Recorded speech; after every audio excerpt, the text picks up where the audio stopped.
Assalamualaikum warahmatullahi wabarakatuh. Waalaikumsalam warahmatullahi wabarakatuh. Selamat siang Pak Ade Ma'ruf Wira Senjaya. Selamat siang Mas Imam. Sehat Pak Ade? Sehat kecuali finansial. Ya, ini masalah klasik dosen ya. Berhubungan dengan finansial. Tapi kita tidak akan bicara itu, sahabat semua. Ya, kita akan bicara tentang sebuah buku Pak Ade yang baru terbit. Grace. Ya, apa, Masih Grace. masih Grace ya. Iya. Si Grace ini tentang bicara reformasi pasca Orde Baru, ya sebuah agenda pendalaman. Iya. Tapi seperti yang disampaikan Pak Ade sebelumnya, buku ini hanya sebagai pondasi awal bicara kita. Nanti kita akan interteks ya tadi ya. Yes. Interkonteks ya dengan apa yang terjadi hari ini. Pertanyaan sederhana adalah, kenapa Pak Ade berargumen bahwa faktor eksternal jauh lebih dominan yang membuat reformasi Indonesia dapat berlangsung? Oke, terima kasih Mas Imam. Ini pertanyaannya mirip UTS ya. Mirip Semester berapa nih kalau gini pertanyaannya? semester 4. Pertanyaannya mirip UTS. Jadi buku ini sebetulnya buku yang ada di depan kita ini ide dasarnya itu dari skripsi saya dulu. Tapi saya endapkan lama-lama kok eman-eman gitu loh, dibiarin. Beberapa argumennya kemudian masih saya pertahankan, tapi ada beberapa updating. Nah, buku ini datang dengan premis sederhana sebetulnya, bahwa menjelaskan proses transisi demokrasi di Indonesia itu gimana caranya sebagai orang HI gitu. Oh gitu. Nah, ternyata dulu skripsi ini kan saya tulis jauh sebelum Orde Baru tumbang. Kira-kira tahun 96, 97. Tapi apa yang ditulis di dalam buku ini, waktu itu buku ini berargumen bahwa cepat atau lambat Indonesia akan memilih sistem demokrasi karena ada desakan eksternal. Oke. Gitu loh. Dan ternyata terbukti tahun 98 runtuh. Nah, menurut saya itu karena ada variabel eksternal. Nah, kembali ke pertanyaan Mas Imam tadi, ya karena Indonesia itu sudah sangat tergantung dengan struktur ekonomi internasional. Oke. Cuma Orde Baru itu nggak sadar kalau ternyata struktur kapitalisme yang dimasukin kira-kira akhir tahun 90-an itu udah beda dengan struktur lama gitu. Tahun 70-an awal. Ya. Bedanya di mana? Kalau dulu bedanya ada kebijakan di dalam struktur kapitalisme yang lama. Misalnya dari sisi logika pemberi bantuan internasional, misalnya ada kebijakan separatis yang memisahkan agenda politik dengan ekonomi. Oh, itu 70-an awal. Ya, pokoknya sampai tahun 80-an. Intinya gini, ini saya loh kasih pinjaman. Betul. Indonesia nih, saya kasih pinjaman kan. Indonesia kan peminjam utang terbaik di dunia ini. Paling ini good boy ya. Good boy Good sebutannya. boy. Ya betul, good boy, anak manis ya. Karena patuh gitu Ya. kan, ngembalinya patuh. Nah, kira-kira dulu itu logikanya gini, ini saya kasih pinjaman loh. Terserah kamu mau digunakannya kayak gimana, kita nggak mau tahu karena itu urusan sovereignty kalian, itu urusan domestik kalian. Pokoknya bagi IMF dan Bank Dunia yang penting kembali dan bunganya gitu kan. Betul. Karena dia murni bekerja sebagaimana sebuah bank. Tapi yang tidak disadari oleh rezim Orde Baru waktu itu adalah ternyata memasuki 90-an akhir itu ada desakan masyarakat sipil baik di Indonesia maupun pada level global supaya rezim-rezim ekonomi internasional itu ada kebijakan yang lebih integratif, yang tidak memisahkan antara politik dan sama ekonomi gitu. Jadi sekarang argumennya gini, ini loh saya kasih pinjaman, tapi tolong seluruh pinjaman ini penggunaannya jangan sampai dong melanggar HAM, Oke, jangan oke, sampai oke, mengabaikan oke. demokrasi dan seterusnya. Oke. Nah, karena itulah kemudian ada semacam kontraksi antara eksternalitas dan faktor internal. Nah, kebetulan tahun 97 kan di Asia waktu itu ada krisis moneter Betul. yang Indonesia sangat rapuh banget. Betul. Negaranya rapuh, vulnerable banget, sehingga desakan eksternal itu tidak mampu dibendung lagi gitu loh. Sehingga saya berpendapat dan berargumen bahwa eh, saya sebetulnya tidak sedang menyajikan atau menyalahkan bahwa faktor internal itu bukan sesuatu yang penting gitu loh. Betul, Tidak. betul. Saya tetap melihat bahwa ada aspek people power, ada aspek gerakan mahasiswa, Betul. gerakan sosial Betul. di kalangan masyarakat yang membuat krisis transformasi demokrasi di Indonesia itu bekerja. Tetapi sebagai orang dari HI, kira-kira cara membaca apalagi yang tersedia gitu loh. Makanya Betul. kemudian saya memasukkan bahwa mungkin eksternalitas adalah penjelasan yang masih masuk akal gitu loh. Dengan melihat pergeseran struktur kapitalisme internasional bekerja gitu. Tapi kalau sudah 98 terjadi, terus ini waktu sudah bergulir panjang sampai tahun 2002 ini, terus gimana nih otoritas keuangan global melihat pondasi ekonomi kita ini? Karena Sri Mulyani juga sekarang ngutang juga sama aja gitu loh. Iya. Nah, makanya di dalam buku ini ada satu chapter yang chapter terakhir. Chapter itu postscript namanya. Postscript itu saya tulis khusus untuk menambahkan hal-hal yang dulu tidak di cover di dalam naskah awal. Di dalam postscript itu saya tulis bahwa pada akhirnya karena desakan dari rezim ekonomi politik internasional itu begitu kuat, maka agenda yang tersisa bagi demokrasi Indonesia hari ini adalah proses deepeningnya, proses pendalamannya gitu loh. Jadi pendalaman terhadap kapitalisme internasional tidak serta-merta melahirkan pendalaman dari sisi demokrasi. Gitu kira-kira argumen yang saya tambahkan di postscript itu. Kita bisa lihat sekarang sejak kita memasukin orde reformasi, beberapa perubahan demokrasi di Indonesia mengalami proses borjuasi. Borjuasi dalam pengertian seleksi elit, siapa yang jadi elit, siapa yang jadi pemimpin publik, itu semuanya dari ruang-ruang yang punya duit gitu loh. Jadi sehingga itu yang saya maksud, demokrasi Indonesia itu menyebar tapi tidak mendalam gitu loh. Ada persebaran tapi tidak mengalami proses deepening pendalaman. Berarti elit secara tidak langsung juga menjadi penghambat nilai-nilai demokrasi karena dia melakukan seleksi yang kadang-kadang juga tidak sesuai dengan harapan publik, begitu maksud Pak Ade? Sebetulnya lebih tepat hijacker, pembajak demokrasi gitu. Jadi elit itu pembajak demokrasi yang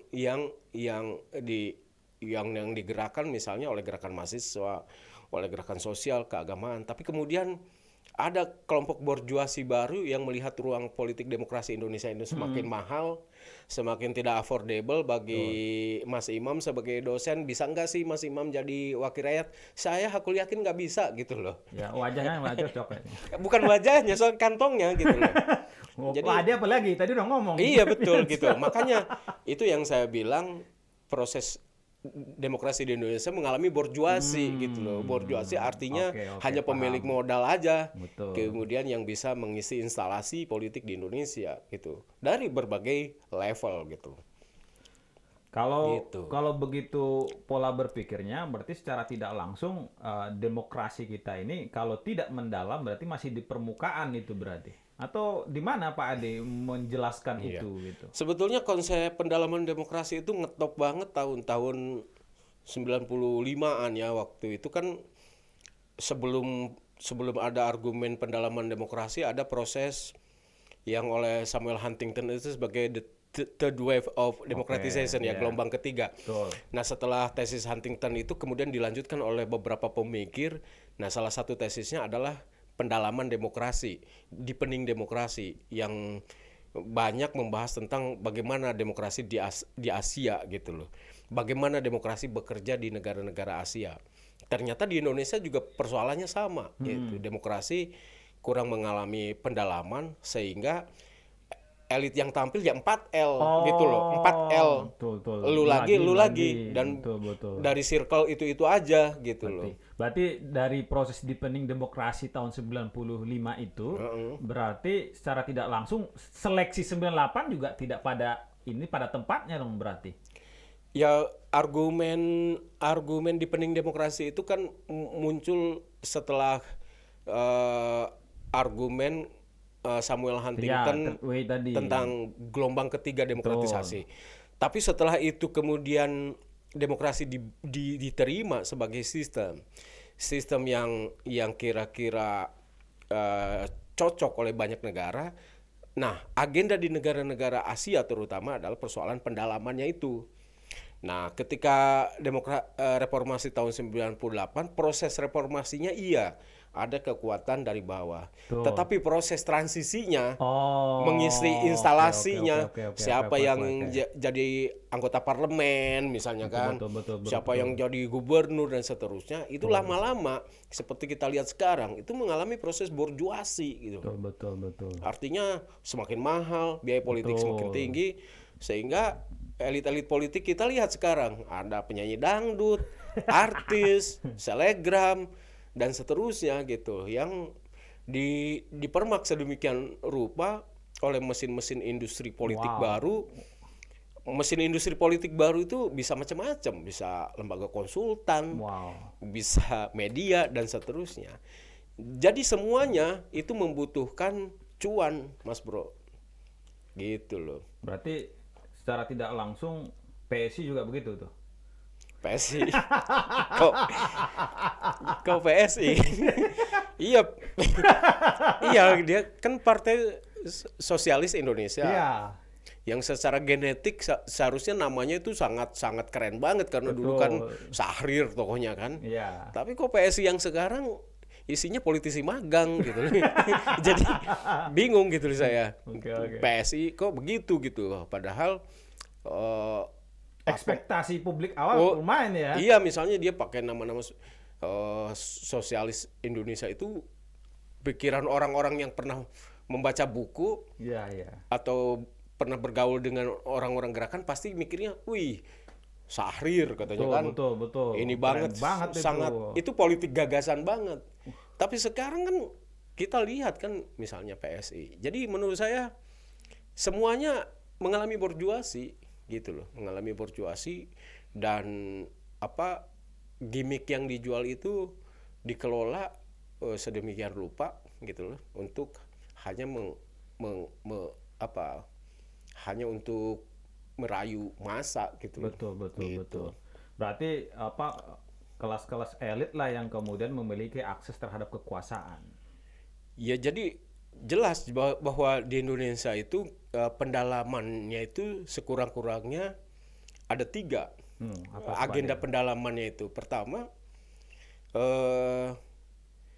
demokrasi Indonesia itu sibuk mikirin instrumen dan abai memikirkan konten gitu.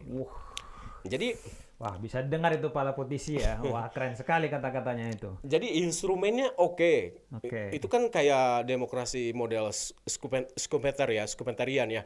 Lembaga ini ada, lembaga ini ada, Bawaslu ada, KPU ada, semuanya ada. Instrumen semuanya ada gitu. Instrumen ada. Ada, tapi konten enggak gitu loh. Kita bisa melihat misalnya konten sekarang isinya ya itu aja gitu loh. Politisi yang hilir mudik di media sekarang itu aja. Betul. Pengamatnya juga pagi sampai petang ya itu aja gitu. itu aja pengamatnya juga itu aja cuma gitu. Beda pindah TV aja kayaknya. Iya, jadi pindah TV aja gitu. Dan gagasan mereka kan copy paste semua. Iya juga. Copy paste semua. Jadi apa kabar politik gagasan nggak ada gitu. nggak ada, Apa kabar politik gagasan? Wah, nggak keren ada kan? sekali. Karena ya itu aja 4L, lu lagi. Coba Anda lihat, Betul, betul. tidak melulu politisinya, tapi pengamat politiknya. Berapa di Indonesia yang punya fakultas ilmu sosial politik?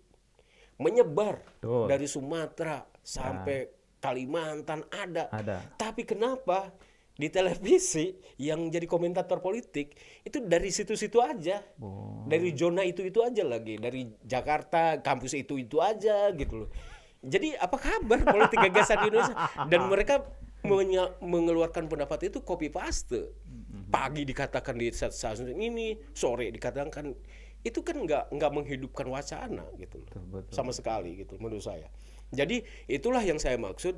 Oke, instrumen kaya, tapi kita defisit dari sisi konten gitu loh. Gitu. Yang kedua, itu yang pertama kan. Yang kedua, demokrasi di Indonesia itu hanya diterima sebagai ruang politik baru dan belum sepenuhnya dirancang sebagai pembentuk kultur baru. Jadi dia hanya new political space dan bukan new political norms atau new political culture gitu loh. Artinya semuanya bisa berteriak sekarang kan. Betul. Di mana Ya, media sosial juga bisa teriak. ya yang punya duit bikin podcast sendiri kan. Ya.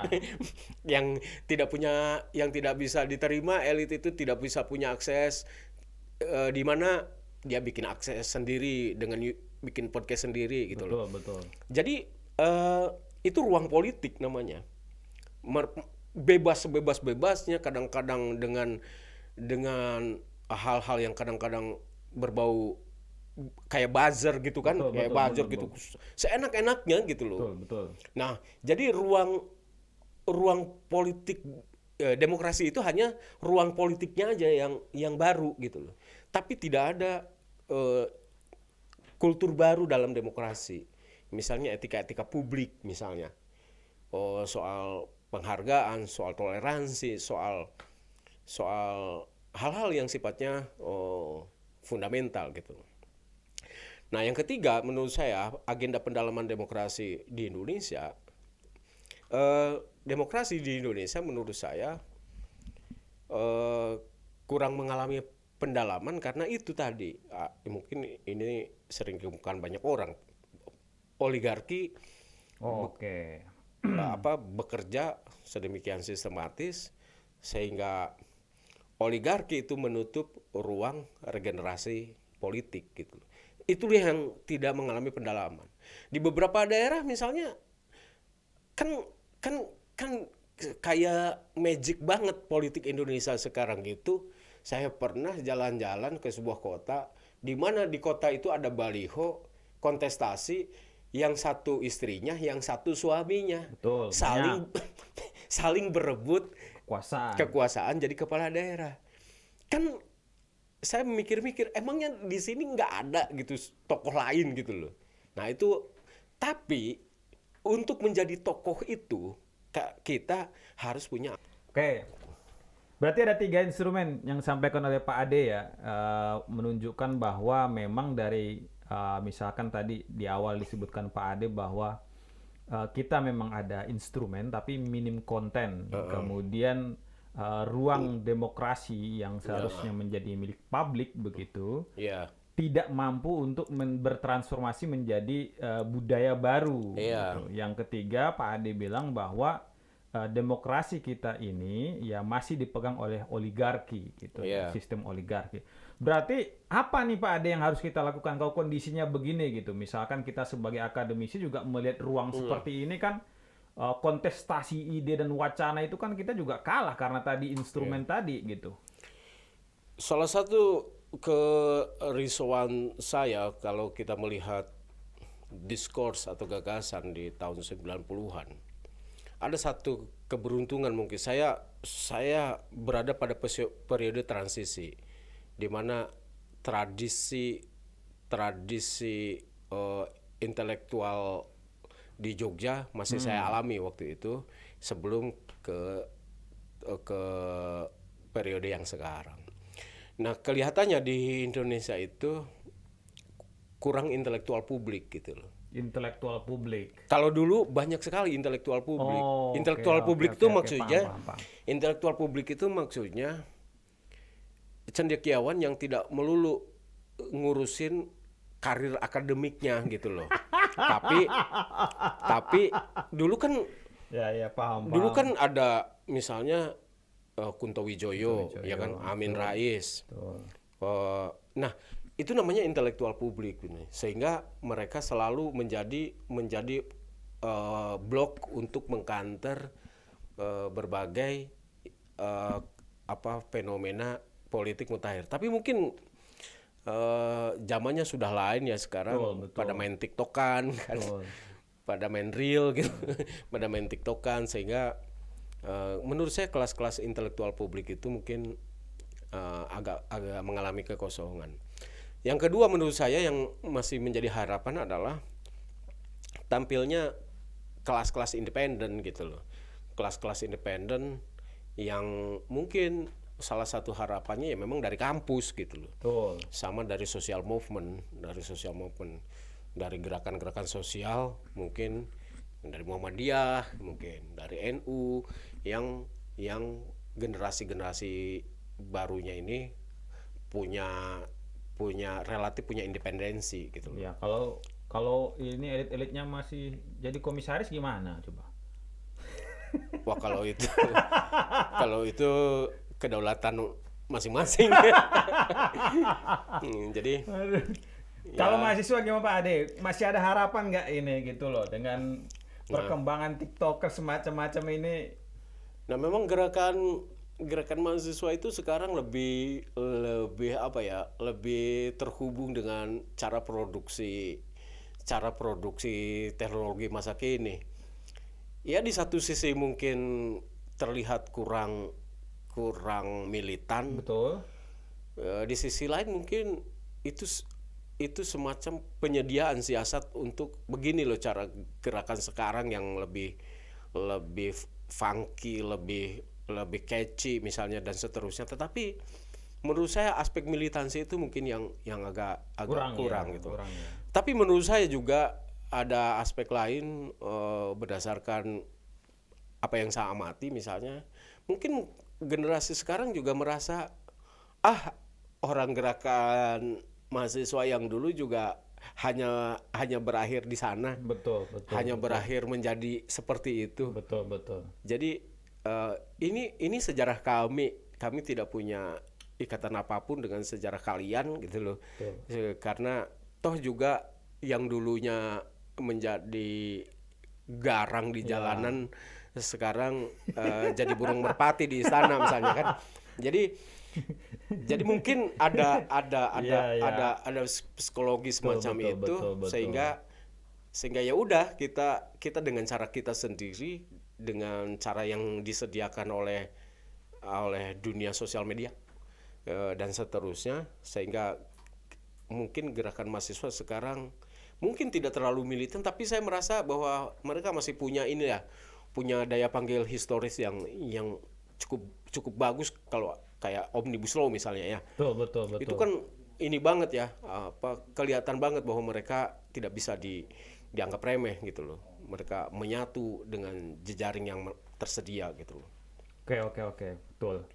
Nah, menarik ini pembicaraan kita dengan Pak Ade terkait dengan buku beliau, kemudian kita interkoneksikan ya dengan apa yang terjadi hari ini, menunjukkan bahwa demokrasi yang sudah dicanangkan oleh aktivis dan mungkin dari kaum intelektual juga ternyata tidak sepenuhnya mampu untuk mewujudkan sistem demokrasi yang sehat yang diharapkan tadi begitu. Tapi kalau begini, cerah nggak ini Pak Ade 2045 ini?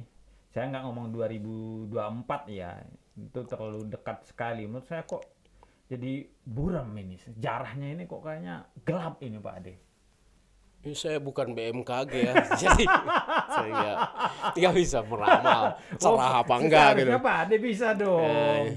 Sebagai sosok intelektual yang pernah mengalami sebelum Orde Baru, kemudian reformasi, kemudian zaman sekarang begitu, itu kan bisa baca itu arah Ya kalau sekarang kan elit-elit politik yang akan jadi orang berasal dari kandang yang sama, Oke. dari rumah bersalin yang sama. Nanti kita akan melihat JR di belakang nama-nama mereka, ada Susilo Bambang Yudhoyono JR yang Oh iya. direpresentasikan dengan AHY, Oke. ada Megawati Megawati JR yang gitu ya. direpresentasikan oleh Puan Oke. Maharani, ada mungkin Amin Rais JR yang direpresentasikan Betul. oleh anak-anaknya. Betul. Jadi semuanya ya berputar di situ-situ aja gitu loh. Jadi ada ada ada reproduksi elit yang berbasis pada apa aspek biologis gitu loh. Tinggal tunggu aja JR-JR-nya itu kan. Aduh, iya. Ada nanti siapa lagi tuh? Ada Cendana JR Oke, nanti kan. betul. Cendana Junior. Nah, jadi nggak tahu Mas Imam tuh JR-nya ikut mana nanti. Jadi menurut saya sudah bisa ditebak kalau kita lihat dari situ kan junior itu sedang disiapkan gitu loh melalui partai yang mengalami privatisasi. Kan partai sekarang mengalami privatisasi kayak Firma kan. Betul. Privatisasi, jadi ngomong sedikit dianggap menyalahi disiplin partai misalnya kan, itu ini banget gitu loh. Padahal jadi cuman ngomong pinginnya ini aja. iya Siap gitu ya. siap gitu. Nggak boleh itu kan, Nggak boleh ngomong siap aja nggak boleh. bisa. Jadi betapa tidak berdaulatnya gitu kan. Tidak sovereignnya gitu loh seseorang gitu loh. Jadi prediksi saya sih seperti itu. Kita akan menunggu proses reproduksi elit yang berasal dari rumah bersalin yang sama gitu. Ya paham. Saya sudah paham jadinya. Prediksinya kemana sudah paham gitu ya. Oke Pak Ade, mungkin closing statement dari Pak Ade ini. Closing statement saya pikir buku ini ya tidak mencari pembeli, buku ini tidak mencari pembaca, tapi buku ini mencari pembeli gitu. Jadi Oke. buku ini menurut saya sih ya mungkin untuk melihat eksternalitas dalam proses transisi demokrasi di Indonesia, saya pikir masih jarang ditulis orang. Jadi ya menurut saya silakan hubungi Mas Imam Mahdi. Oke, siap, kita siap. Dan closingnya ya anak muda saya pikir tidak seharusnya anti politik ya. Saya selalu di kelas ya kalian jangan ngeledek-ledek ini terus dong elit yang ada, tapi kalian pada saat yang sama anti politik gitu. Politik itu sehat gitu loh. Politik itu tidak kotor gitu loh. Siapa yang bisa mengontrol anggaran jalan tol yang mengalami pembengkakan kalau tidak proses politik gitu loh. Siapa yang bisa menguak misalnya tentang jalur mandiri di perguruan tinggi misalnya, kalau bukan proses politik. Jadi politik itu sebetulnya mulia gitu loh, mulia banget. Makanya anak-anak muda jangan anti politik lah. Politik itu ini sesuatu yang diperlukan gitu kalau dalam proses berbangsa gitu loh. Itu gitu. Sekali lagi buat anak muda jangan apolitik gitu. Karena kita juga bagian dari hasil kerja decision maker dari proses politik. Betul. Jadi kita juga nggak maju-maju ini juga. Oke, terima kasih yang sudah nonton di YouTube HI. Kita sudahi. Wassalamualaikum warahmatullahi wabarakatuh. Waalaikumsalam warahmatullahi wabarakatuh.